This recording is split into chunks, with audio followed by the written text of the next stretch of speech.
Selamünaleyküm. Biz kadar tutuyoruz kızıcık. Size ne yapar?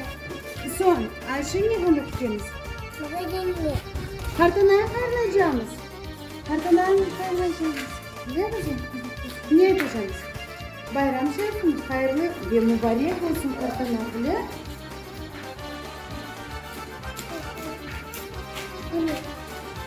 Bak, tadına bak. Kartana biz geldik.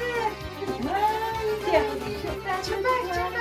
Vay, kuzeycik hanım al kartananın eline bayram bir hayırlı kızım. Hanım baştan geri kan göstersin. Yok şimdi.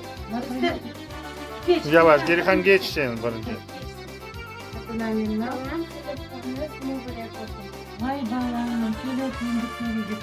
Sağ olun, kalkın. Çok.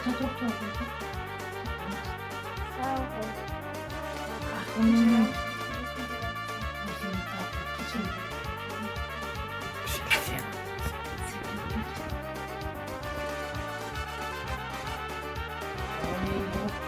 Kaynar aşkamaya.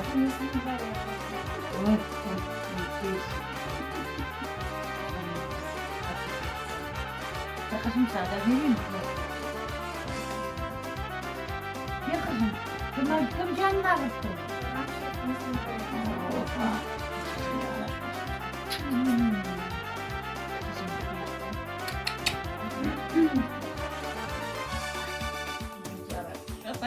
Şlapalar.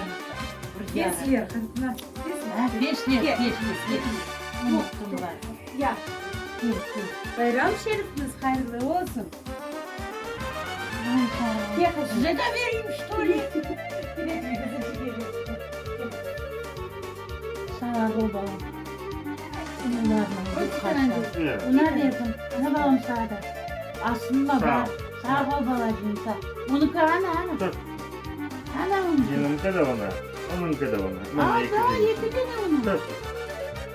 Yok. Şimdi okun babacığım. Bayramı.